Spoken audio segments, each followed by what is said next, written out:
अस्सलाम वालेकुम, मैं हूँ नादिया तनवीर और आप देख रहे हैं all about baking by Nadia Tanvir. जनाब, आज की वीडियो बेहद ख़ास है। ये मैंने बहुत मेहनत से टिप्स लिखी हैं आपको आपकी गलतियाँ बताने के लिए कि जितनी भी न्यू बेकर्स हैं या प्रोफेशनल बेकर्स भी ये गलती करती हैं। उन्हें 2-2 साल हो जाते हैं लेकिन उनका काम प्रोफेशनली नहीं होता। अक्सर कई ना कई मसले मसाइल आ जाते हैं कि भाई हमने ऑर्डर प्लेस किया, उन्होंने हमें पेमेंट वापस कर दी, एन वक्त पे उन्होंने ऑर्डर कैंसिल कर दिया, एडवांस पेमेंट नहीं थी। ये सब चीज़ें मैं आपको, जो मेरा अपना पर्सनल एक्सपीरियंस है, इतनी मेहनत से मैंने ये आपके लिए कुछ पॉइंट्स निकाले हैं, कम से कम 10 हैं, जिनके ऊपर आप अगर अमल करोगे तो इंशाल्लाह आपको बेकिंग में लॉस नहीं होगा। एक प्रोफेशनल बेकिंग की तरफ आप जाओगे। रेसिपीज़ भरी पड़ी हैं और मैंने बेहद सिखा दी हैं आप लोगों को। अब टाइम है कि उनको एग्जीक्यूट कैसे करना है और आप उसको प्रोफेशनल बेकिंग की तरफ कैसे लेके जाओगे। तो ये जनाब, ये सब सीखने के लिए नज़रें मेरे हाथों पे रखिएगा और मुझे सुनते जाइएगा। मेरी कोशिश होती है कि आप लोगों को हमेशा वो नई चीज़ सिखाऊं जो आपके लिए आगे आने वाले सालों में बहुत ज़्यादा फ़ायदेमंद हो। मैंने जब यूट्यूब सीखी तो हमेशा हर कोई रेसिपी शेयर कर रहा है, आपको कोई टिप्स एंड ट्रिक्स या आपकी गलती तो कभी कोई नहीं बताता। आपको बस रेसिपी ये आपको बना देते हैं, ये लो जी रेसिपी है, बनाओ जो मर्ज़ी करो। लेकिन आपको ये नहीं बताता कि जब आपने प्रोफेशनल लाइफ में जानी है ना, तो आपको किस किस तरह का क्लाइंट मिल सकता है और आपको क्या क्या प्रॉब्लम्स फेस करने पड़ते हैं। बट चलो, अब सबसे पहले ना ज़रा अटेंटिव हो के आप लोगों ने ये मेरी क्लास समझ लो कि आपको एक सिखाने का मेरा पर्पस है। सबसे पहले देखो, सबसे इम्पॉर्टेंट चीज़ है जो आप लोग अक्सर जो प्रोफेशनल बनना चाह रहे होते हैं, बिगिनर्स के लिए है।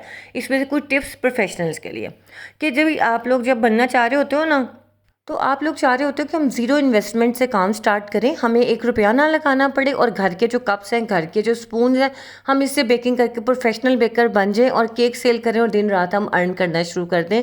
ऐसा नहीं होता। अगर आपने अच्छी बेकिंग करनी है तो आपको अच्छा डिजिटल स्केल बाय करना ही पड़ेगा, वरना आपकी बेकिंग हर दफ़ा आपके केक का रिज़ल्ट फ़र्क आएगा।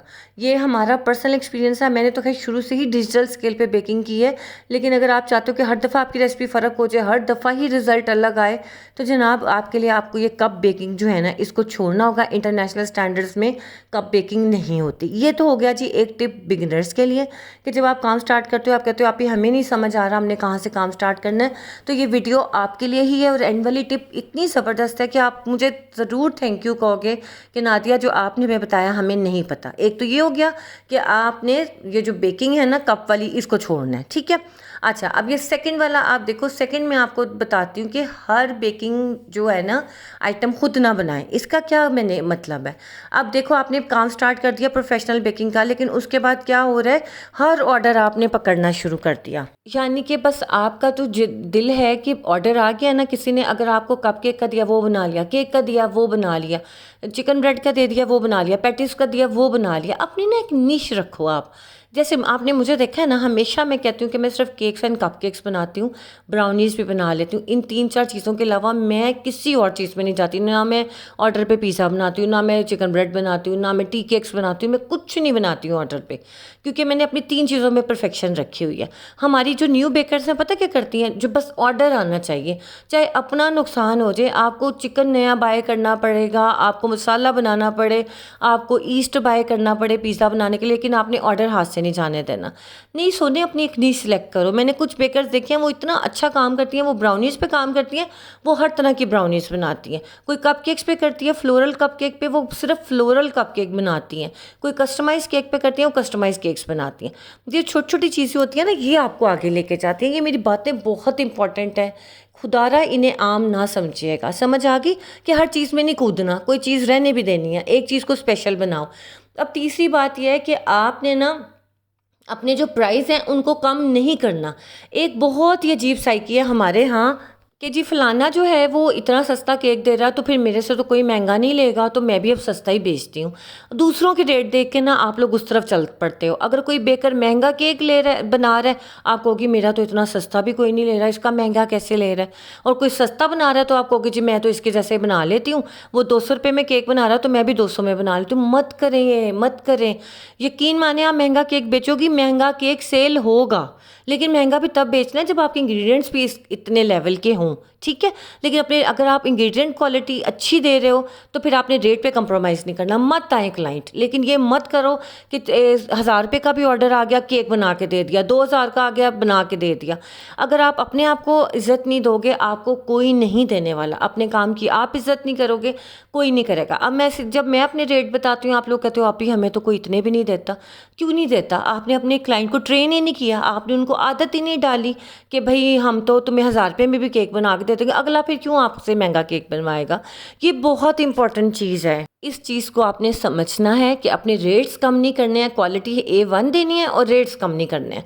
किसी के पीछे नहीं लगना, अपने काम को, अपने टाइम को, अपनी मेहनत को इज्जत देनी है आपने दूसरों के पीछे नहीं लगना कि वो इतना दे रहा सस्ता मैं भी सस्ता दूँ, ऐसा कुछ नहीं करना। आपने अपने रेट्स पे स्टिक रहा करो।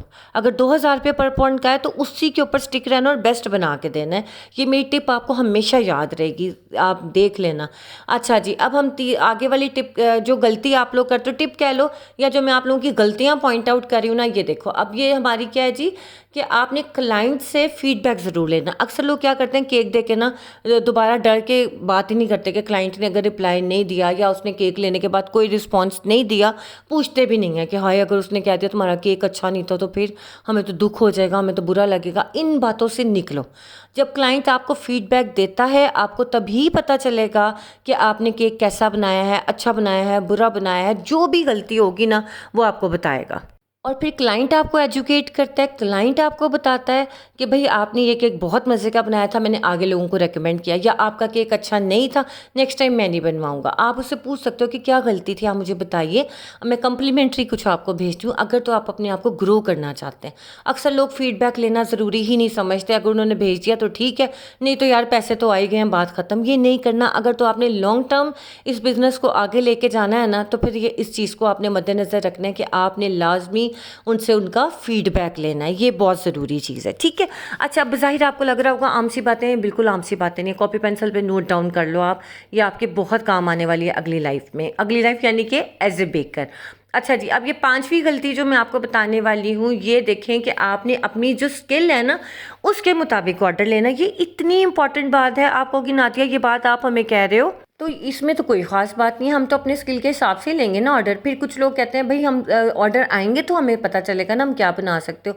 ओ भाई, आप किसी के इवेंट के साथ नहीं खेल सकते, आप किसी के इवेंट पे एक्सपेरिमेंट नहीं कर सकते।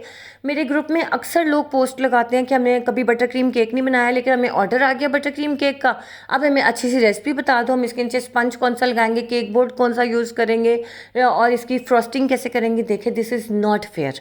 आप अपने कारोबार के साथ फेयर नहीं हो, आप अपने काम के साथ फेयर नहीं हो, आप अपने क्लाइंट के साथ फेयर नहीं हो। अगर आपने सीख के एक्सपेरिमेंट करके किसी के ऑर्डर को डिलीवर करवाना है तो ये किस तरह का तरीका है, ये गलत तरीका है। इस चीज़ से बाहर निकले, अपने स्किल्स को मेजर करें कि आप में कितनी कैपेसिटी है। कुछ केक्स होते हैं देखने में इतने हसीन लग रहे होते हैं और आप कहते हैं शुक्र है ये ऑर्डर आया, मैं ये बना लूँगी, लेकिन आपसे नहीं बन रहा होता। अपने स्किल्स को प्लीज़ जज करो कि आप कितना अच्छा बना सकते हो या कितना अच्छा नहीं बना सकते। ये जो एक ऑनेस्ट रिव्यू होता है ना, अपने बारे में आपको पता होता है, वो आपको हमेशा हेल्प आउट करता है। सिंपल केक्स बनाओ शुरू में, जब उन पे हाथ सेट हो जाए तो आपको फिर पता चल जाता है कि यस अब मैं ये कर सकता हूँ, जिसमें आपको हमेशा वो ऑर्डर लो जिस तस्वीर को देख के आपको किसी से पूछना ना पड़े कि ये मैंने कैसे करना है काम।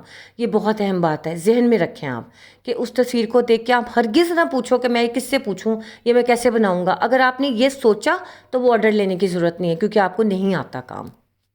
समझ आ गई मेरी बात की कि आपने अपने आप को खुद से जज करना है कि आपकी कितनी कैपेसिटी है।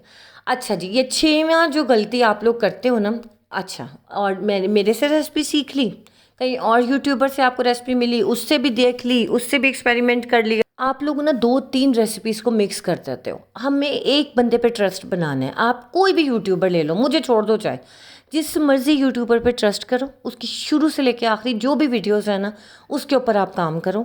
ये मत करें कि एक रेसिपी मेरे से सीख ली, दूसरी रेसिपी उसी चॉकलेट केक की कहीं और से सीख ली, फिर अब आप कह रही हैं मैं नादिया की बनाऊं कि मैं फ़लाने यूट्यूबर की बनाऊं। ये मत करें प्लीज़, रेसिपी को बार बार चेंज मत करो। हाँ, एक ही रेसिपी को आप मॉडिफाई कर सकते हो, उसके अंदर एक्सपेरिमेंट कर सकते हो। एक रेसिपी को, एक को पकड़ो, उसको मास्टर करो, उसी को अपने केक्स पे अप्लाई करो, उसी को ही अपना सिग्नेचर फ्लेवर बनाओ। मैंने बहुत बेकर्स देखी हैं, उनको ना एक लालच होता है नई रेसिपी का कि मैं आपसे भी सीख लूँ, आपसे भी सीख लूँ, हर लोगों से बस मुझे टिप्स एंड ट्रिक्स पता चल जाए। और यकीन मानो उन्हीं के केक सबसे ज़्यादा गंदे होते हैं, क्योंकि उनका यकीन नहीं होता ना किसी एक के ऊपर। ये बहुत बहुत अहम चीज़ है। सिर्फ एक चीज़ के ऊपर स्टिक हो जाओ कि मैंने इसी रेसिपी के ऊपर काम करना है, चाहे वो वनीला है चाहे चॉकलेट है। चेंज मत किया करें आप, बार बार डिफरेंट रेसिपीज़ मत अपनाया करें, वो आपके लिए नुकसानदेह हो सकती हैं। ठीक है, इस चीज़ का आपने ख़ास ख्याल रखना है, क्योंकि बार बार मैं एक बात कहूँ तो अच्छा नहीं लगता, लेकिन ये वो गलतियाँ जो हम प्रोफेशनल बेकर्स को भी मैंने करते हुए देखा। बिगिनर्स तो चलो करती हैं, प्रोफेशनल भी करती हैं कि अच्छा हाँ ये ज़रूर है, आपने कोई अच्छी क्लास लिया आप वो इम्प्लीमेंट कर सकते हो, लेकिन नए आपने काम में ये काम नहीं करना कि आप कोई बिगिनर हो तो आप बार बार रेसिपीज़ मत बदलो। ठीक है, अच्छा जी, इसके बाद आ जाता है कि अच्छा जी, अब उससे भी अहम टिप एक ये है कि अगर आपको कोई बल्क ऑर्डर आ जाता है, कोई भी ऑर्डर आ जाता है, आपने उसे प्रोफेशनली लेना है। ज़बानी कलामी नहीं बात कर लेनी कि मेरी फ़ोन पे बात हो गई है, उसने मुझे इतने पैसे डन कर दिए हैं, मैंने इतने बजे केक भेजना है, केक का फ्लेवर ये है, बच्चे का नाम ये है। आपने ज़बानी कलामी कोई काम नहीं करना। बल्क ऑर्डर का तो बिल्कुल आपने ज़बानी ऑर्डर नहीं लेना। रिटर्न, हर चीज़ रिटर्न लिया करो। आपने प्रोफेशनल व्हाट्सएप आप लोग नहीं यूज़ करते हो, व्हाट्सएप प्रोफेशनल वे में यूज़ करो। एक अपना जो है वेलकम नोट बना के रखो कि भाई कोई मुझे मैसेज आता है तो मैंने उसको बताना है कि जी मेरा ये केक है, केक का काम है, मेरा इंस्टाग्राम लिंक ये है, फेसबुक लिंक ये है, और मैं इतने दिन लेती हूँ ऑर्डर बना के देने में, कस्टमाइज ऑर्डर को। इन चीज़ों को आपने प्रोफेशनली लेके चलना है। लिख के दिया करो हर चीज़। अगर आपका क्लाइंट ऑर्डर दे रहा है उसे को मुझे लिख के भेजें, ज़बानी नहीं, कि वॉइस नोट में भी नहीं लेना, आपने बिल्कुल नहीं लेना। आपने कहना मुझे लिख के भेजें। जो लिखा हुआ होता है ना इंसान वो नहीं भूलता, बोल के इंसान अक्सर भूल जाता है मैंने बोला क्या था। तो आपने हमेशा लिखवा लेना है उनसे, ब्लैक एंड वाइट में लेना है। Black and white means return form में आपने लेना है। ये आपकी चीज़ इतनी काम आएगी ना लाइफ में कि आप मुझे दुआएं दोगे कि नादिया ये बातें हमें किसी ने कभी नहीं बताई हैं, सिर्फ रेसिपी सिखा दी, ये नहीं बताया हमने क्लाइंट को डील कैसे करना है। और फिर जब ये गलती होती है ना, आपने क्लाइंट को ये भी लिख के भेजा करो कि अगर आपने एन वक्त पे ऑर्डर कैंसिल किया हम आपको हाफ पेमेंट वापस करेंगे। इतनी पोस्टर लगती हैं कि मेरे फलाने क्लाइंट ने जी वो ऑर्डर एन वक्त पे कैंसिल कर दिया, मेरा ऑर्डर अब कोई लेना चाहे तो मैं जो 4,000 का केक था मैं 2,000 में सेल कर रही हूँ। नुकसान ही हुआ ना आपका, आपने अगर प्रोफेशनली इस चीज़ को लेके नहीं चले। बस ये ज़रूरी चीज़ है, इसको नज़रअंदाज नहीं करना। ठीक है, समझ आ गई मेरी बात की। अच्छा, अब आखिरी दो गलतियां आप लोगों की रह गई हैं। आपने एक गलती जो सब बेकर्स करती हैं, दूसरों के साथ कंपैरिजन शुरू कर देती हैं। सेल्फ कंपैरिजन कभी नहीं करते। जो मेरे केक के रेट्स हैं वो आपके नहीं हो सकते, जो आपके हैं वो मेरे नहीं हो सकते, क्योंकि जो ये चीज़ है ना, यही चीज़ आपको डिफरेंट करती है कि आप अपना काम करो। आप ये ना देखो यार उसके तो इतने ऑर्डर आ रहे हैं, मेरे तो आ ही नहीं रहे, मेरे में क्या गलती है। आप डिप्रेशन में चले जाते हो, आप उदासी में चले जाते हो। आपने किसी की तरफ नहीं देखना, बस अपना बेस्ट देना है। आपको महीने में एक ऑर्डर आ रहा है, आपके फ्रेंड को 40 ऑर्डर आ रहे हैं, आपने उसके पीछे हसद या आपने उसके पीछे एक दिल में आता है ना, खुद को बुरा नहीं समझना, खुद को डिग्रेड नहीं करना कि मेरे में तो कोई कमी है यार, पता नहीं क्यों मुझे ऑर्डर्स नहीं आ रहे हैं, पता नहीं मेरा केक गंदा है, मेरा क्या। नहीं, ऐसा नहीं होता। हो सकता है आप में मार्केटिंग की गलती हो सकता है आपको अपने केक का अच्छी तस्वीर पेज पे लगानी ना आ रही हो, आपके कॉन्टैक्ट्स अच्छे ना हो। ये इस बारे में मैं इंशाल्लाह कल या परसों वीडियो बना के डालूंगी। बहुत अच्छी मैंने टिप्स आप लोगों के लिए रखी हैं। आज तो मैंने गलतियां पॉइंट आउट की है ना, जो नेक्स्ट वीडियो होगी उसमें मैं आपको बताऊंगी कि आप किस तरीके से मज़ीद जो मैंने अपना एक्सपीरियंस गेन किया है कि आप किस तरह से ऑर्डर्स अपने बढ़ा सकते हो। ठीक है, तो आपने सेल्फ कंपैरिजन नहीं करना कभी, किसी को देख के कहते हैं ना अपना मुंह लाल नहीं कर लेना। बस आपने अल्लाह पे भरोसा रखना और अपना बेस्ट देना है, अपने काम में कोई डिसऑनेस्टी नहीं करनी है। ठीक है, अच्छा जी, अब सबसे आखिरी बात पे आ जाते हैं। जो सबसे ज़्यादा प्रोफेशनल और बिगनर्स बेकर्स गलतियाँ करती हैं, क्या करती हैं, किसी ने ऑर्डर आया, पूछा आपका केक क्या रेट क्या है, वो अच्छा क्लाइंट भी बड़ा होशियार होता है, वो पहला क्वेश्चन ये कहता है अस्सलाम वालेकुम, आप क्या पर पाउंड चार्ज करती हैं। ये कैसा क्वेश्चन है? आप किसी टेलर के पास जाते हो, आप उससे अगर फ्रॉक सिलवाने जा रहे हो, या आप उससे सीधा शलवार सूट सिलवाने चाह रहे हो, या आप उससे लहंगा सिलवाने जा रहे हो, तो क्या तीनों के रेट सेम होंगे? साड़ी अगर सिलवा रहे हो तो उसके रेट सेम होंगे? हरगिज़ नहीं होंगे। वो आपसे दर्जी पूछेगा कि बाजी क्या सिलवाना है आपने, आप बताओगी जी मेरा फैब्रिक ये है, या मैंने कॉटन का सूट सिलवाना है कि मैंने स्लिप वाला सूट सिलवाना है। स्लिप वाले सूट के पैसे अलग, कॉटन के सूट के पैसे अलग, लॉन के सूट के पैसे अलग। तो आपको दर्जी ये तो नहीं कहता जी मैं तो हर सूट 1000 रुपये में सी के देता हूँ। ऐसा होता है? नहीं होता ना।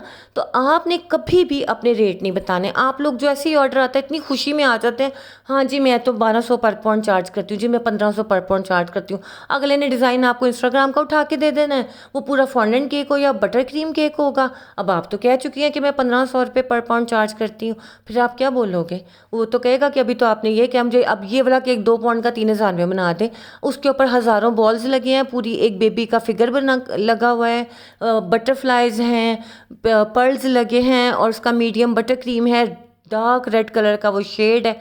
कैसे अचीव करोगे 3000 में सब कुछ? नहीं होगा ना। कभी भी क्लाइंट आपसे पूछे, आपसे इस्लाम के बाद के जी आप पर पाउंड क्या चार्ज करते हैं, आपने जवाब देना है कि it depends on your customization. ये लाइन आप याद करो, कॉपी पे लिखो, सेव करो, व्हाट्सएप पे जब भी कोई मैसेज आए या प्रोफेशनल पेज पे कोई मैसेज आए, आपने उन्हें कहना है कि भाई हम कस्टमाइजेशन के हिसाब से चार्ज करते हैं। वो कहे नहीं नहीं फिर भी हमें अंदाज़ा तो देना आपका केक कहाँ से, मतलब कितने का आप पर पाउंड देती हैं। तो आपने बताना है कि बटर क्रीम केक के चार्जेस फ़र्क है, फ्रेश क्रीम केक के चार्जेस फ़र्क हैं, फॉन्डेंट केक के चार्जेस फ़र्क है, आपने कौन सा बनवाना है फिर मैं बताती हूँ। और काइंडली कोई रेफरेंस पिक्चर मुझसे शेयर कीजिए ताकि मुझे पता चले कि आपको किस तरह का केक चाहिए, उसी हिसाब से मैं आपको बता सकती हूँ। लेकिन वो फिर भी फोर्स करे कि नहीं नहीं हमें थोड़ा सा आइडिया दे, तो आपने फिर हल्का सा कहना है कि मेरा फ्रेश क्रीम केक जो है 1600 पर पाउंड या 1700 पर पाउंड पे से स्टार्ट होता है, लेकिन जो चार्जेस हैं वो डिपेंड करते हैं कि आपकी कस्टमाइजेशन किस तरह की है, फिर मैं आपको फाइनल चार्जेस बताऊंगी। समझ आ गई मेरी बात की? ये करोगी ना कभी नुकसान नहीं होगा। ये जो जितनी मैंने आपको गलतियां आप लोगों की बताई हैं, अब आपने मुझे कमेंट सेक्शन में बताना है कि आप इनमें से कौन सी गलतियां कर रही थी, और इस वीडियो के बाद कुछ सीखा नया, कुछ ऐसा मैं इतना लंबा जो 15 मिनट का बोला कोई फ़ायदा हुआ कि बस वो सर के ऊपर से ही चला गया। ये आपने मुझे बताना है कि जो इतनी लंबी पर्चियाँ मैंने लिखी हैं, फिर काटी हैं, फिर आप लोगों को दिखाई हैं, तो सुने आप लोगों को मैं बेस्ट बनाना चाहती हूँ, प्रोफेशनल बेकर। तो रेसिपीज़ बहुत हैं यूट्यूब पे भाई, मेरे अलावा भी बहुत है, लेकिन जो आपको असली बात है ना वो कोई नहीं बता रहा। आप इस चीज़ को देखो और फिर अपने आप को देखो कि कहाँ आपकी गलतियाँ, इसको ठीक करो, आपका काम एकदम प्रोफेशनल लेवल पे जाएगा। आगे क्लाइंट को भी अक्ल आती है कि भाई वो एक बेवकूफ़ सी बेकर नहीं है, उसको पता है, उसे हर मीडियम का पता है, फिर वो आपके साथ चलेंगे। और फिर आपने उनको कन्विंस करना है कि कस्टमाइज़ केक महंगे होते हैं, उनमें चीज़ें अलग होती हैं, फ़र्क होती हैं, आम बेकरी केक्स जैसे नहीं होते। हाँ मैं बेकरी केक्स भी बना देती हूँ, अगर आप चाहते हो तो मैं वो बना दूँगी, मुझे सिंपल विंटेज कोई डिज़ाइन शेयर कर दो मैं वो बना दूँगी। That's it, clear. चलो जी, आज की ये हमारी जो गलतियों वाली क्लास थी अब हम यहाँ पे ख़त्म करें। अब मेरा बोल बोल के मुंह थक गया है। अब इंशाल्लाह कल, लेकिन कल नहीं तो परसों इंशाल्लाह मैं ज़रूर शेयर करूँगी, बेफिक्र हो जाओ। क्योंकि जो जो चीज़ मेरे जहन में आती है ना, जो मैंने यूजुअली नहीं सिखाई होती, तो वो बस मुझे होता है कि मैं अपनी यूट्यूब फैमिली को सिखाऊँ। अपना ख्याल रखिएगा, तो हमें याद रखिएगा, और मैं आपका इंतज़ार करूँगी कि आप लोगों ने कौन कौन सी गलतियाँ एज ए बेकर की हैं। ठीक है, अल्लाह हाफिज़।